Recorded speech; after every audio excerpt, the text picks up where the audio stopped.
Olá! Na aula de hoje nós falaremos sobre as principais manifestações realistas e naturalistas no Brasil. O realismo brasileiro tem início em 1881 com a publicação do livro Memórias Póstumas de Brás Cubas, romance realista de Machado de Assis, e com a publicação do livro O Mulato, um romance naturalista de Aloísio Azevedo. Não se esqueça que neste período nós estamos no século XIX. Pensando nisso, vejamos as próximas imagens. A partir da segunda metade do século XIX, a sociedade brasileira sofre grandes transformações. De sociedade agrária, latifundiária e escravocrata, passa a ser uma civilização burguesa e urbana. A mão de obra escrava, aos poucos, é substituída pelos imigrantes europeus que vinham trabalhar na lavoura cafeeira. Esse é o período da intensificação da campanha abolicionista que culminou com a Lei Áurea em 1888. É também o período da Guerra do Paraguai e da decadência da monarquia e estabelecimento da República. Nessa imagem nós vemos uma família, uma típica família urbana. Nessa época, as famílias buscam os grandes centros para viverem. É dessa época também em que nós encontramos a fundação da Academia Brasileira de Letras. Neste período, nós temos um processo que pode ser chamado de processo de oficialização da literatura. E por que oficialização? Porque até então o escritor era visto de uma maneira meio discriminada, meio marginalizada. E a partir da fundação da Academia Brasileira de Letras, o escritor passa a ser valorizado, inclusive participando dos grandes eventos da sociedade da época. O realismo brasileiro, ele traz em si basicamente as mesmas características do realismo português, com apenas algumas diferenças, com algumas características peculiares. Uma dessas características é a poesia. No Brasil, nós não podemos falar de uma poesia realista. O que nós temos são composições que apresentam uma grande especificidade, uma grande particularidade e que, por isso, são agrupadas, fazem parte de um outro movimento, do chamado parnasianismo, que veremos numa outra aula. Vejamos agora os principais autores do realismo e naturalismo no Brasil. Machado de Assis e Raul Pompeia dedicaram-se mais ao romance realista, mas sobre esse último é importante fazermos uma ressalva, pois graças à sua diversidade, à grande quantidade de elementos em sua obra, sua classificação é problemática. Aloísio Azevedo e Adolfo Caminha dedicaram-se mais ao romance naturalista. Enquanto Aloísio Azevedo apresentava um caráter mais social, Adolfo Caminha apresentava um caráter mais regionalista. Aloísio Azevedo escrevia muito porque também dependia da atividade de escritor. Segundo suas próprias palavras, ele possuía dois tipos de romances. Aquele romance mais comercial, voltado para agradar o gosto do público leitor, e um romance artístico, são os romances naturalistas, em que ele realmente podia escrever aquilo que ele acreditava. Nessa fase, nós encontramos um Aloísio Azevedo que retrata em grande parte de sua obra as habitações coletivas, sempre preocupado não com o eu, com o particular, mas com o todo. Vejamos agora os principais livros naturalistas de Aloísio Azevedo. Nós temos O Cortiço, Casa de Pensão e a sua obra inaugural, a obra inaugural do realismo na vertente naturalista em nosso solo, O Mulato. Casa de Pensão vai contar a história de um jovem maranhense que parte para o Rio de Janeiro a fim de fazer medicina.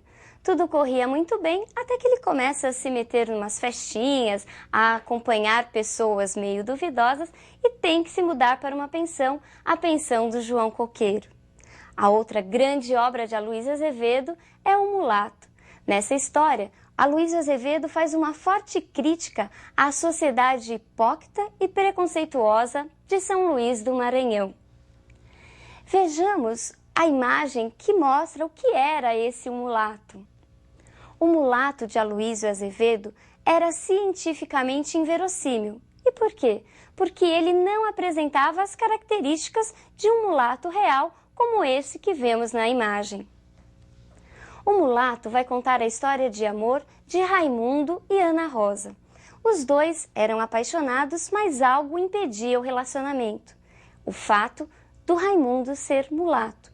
Embora Raimundo fosse um mulato muito diferente, próximo dos ideais românticos, ele não podia casar-se com a Ana Rosa. Ele era um mulato de pele clara, de olho azul. Imagine, um mulato de olho azul? Acontece? Acontece, mas é muito difícil. Todo mundo na cidade, em São Luís, conhecia, sabia das origens de Raimundo, menos ele. Ele só vai descobrir a sua verdadeira história, a sua verdadeira origem, quando, ao pedir a mão da prima, Ana Rosa, em casamento, recebe a recusa de seu tio. O fato de ser mulato não lhe saía da cabeça, tanto que num trecho ele chega a dizer: uma só palavra boiava à superfície dos seus pensamentos, mulato, e crescia, crescia, transformando-se em tenebrosa nuvem que escondia todo o seu passado, ideia parasita que estrangulava todas as outras ideias. Mulato, esta só palavra explica-lhe agora todos os mesquinhos escrúpulos que a sociedade do Maranhão usara para com ele.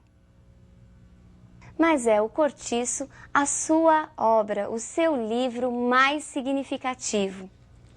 Aloysio Azevedo soube como ninguém retratar a vida, o dia a dia das grandes habitações.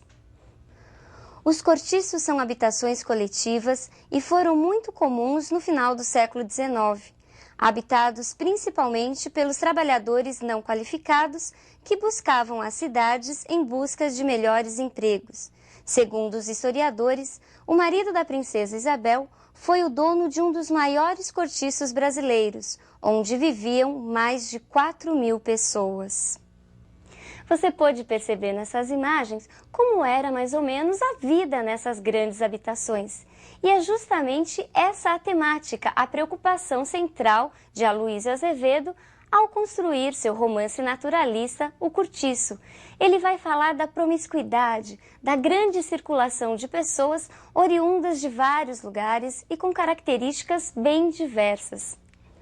Vejamos as principais personagens de O Cortiço. Nós temos a figura da Negra Bertoleza e de João Romão. O Cortiço conta a história de João Romão, um comerciante ambicioso, era um português ambicioso que parte a fim de construir uma riqueza e de conseguir status social. João Romão é ajudado na construção do cortiço pela Negra Bertoleza. A Negra Bertoleza julgava ser alforriada, mas só ao final do romance é que nós percebemos que João Romão acaba traindo a sua própria companheira.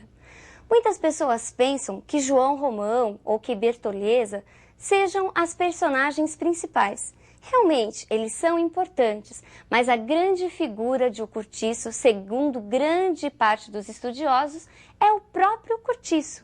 O Cortiço seria a personagem principal. E por quê? Porque ele aparece logo nas primeiras cenas com características humanas. O cortiço acorda, abre os olhos. Este processo que Aloysio Azevedo usa é chamado de antropomorfismo, ou seja, atribuir características humanas a seres inanimados. Aloysio Azevedo também inova. Ele faz um processo inverso ao longo de toda a obra. Ele faz o quê? Ele atribui características animais a personagens, a seres humanos. É o processo chamado de zoomorfismo, ou seja, muitas vezes as personagens aparecem próximas a animais, como a gente vê ao tratar da Leandra, aproximando-a como uma vaca no campo, ao falar de Rita Baiana como uma cadela num cio. Chocante, não? Imagine na época. Raul Pompeia é outro grande autor deste período. Vejamos a sua imagem. Raul Pompeia apresenta uma classificação problemática, uma classificação complicada. Por quê? Em O Ateneu, sua grande obra, sua grande produção, nós encontramos várias características de outros movimentos. Não é possível falar que Raul Pompeia é apenas um escritor naturalista. Por quê? Porque nós encontramos vários elementos expressionistas, impressionistas, juntos aos valores, aos elementos naturalistas. Isso principalmente quando Raul Pompeia vai narrar em O Ateneu as relações homossexuais entre os garotos que viviam no internato, que viviam na escola chamada O Ateneu. Em O Ateneu não há um enredo, uma estrutura linear. Os fatos são narrados à medida em que aparecem na memória da sua personagem central, do garoto Sérgio, que agora, durante as suas recordações, já se mostrava um adulto. Vais encontrar o mundo, disse meu pai à porta do Ateneu. Coragem para a luta. Bastante experimentei depois a verdade deste aviso, que me despia num gesto das ilusões de criança educada exoticamente na estufa de carinho que é o regime do amor doméstico, diferente do que se encontra fora, tão diferente. Como já antecipava o pai, Sérgio, a personagem, vai conhecer através do Ateneu, da instituição escolar, grande parte do que realmente encontraria na vida, as atrocidades e as injustiças cometidas muitas vezes por pessoas a ele muito próximas. Outro grande importante autor desse período é Adolfo Caminha. Numa postura mais regionalista, ele escreve o livro O Bom Crioulo, em que narra com uma profunda maturidade o homossexualismo entre os marinheiros. Mas é sem dúvida alguma Machado de Assis a grande figura realista do Brasil. Mas tamanha a grandiosidade de sua obra que nós falaremos de sua produção ao longo desse século XIX na nossa próxima aula. Mas não se esqueça que na vertente naturalista nós temos as grandes figuras de Aloísio Azevedo e Raul Pompeia. Por hoje é só, um grande abraço e até a nossa próxima aula.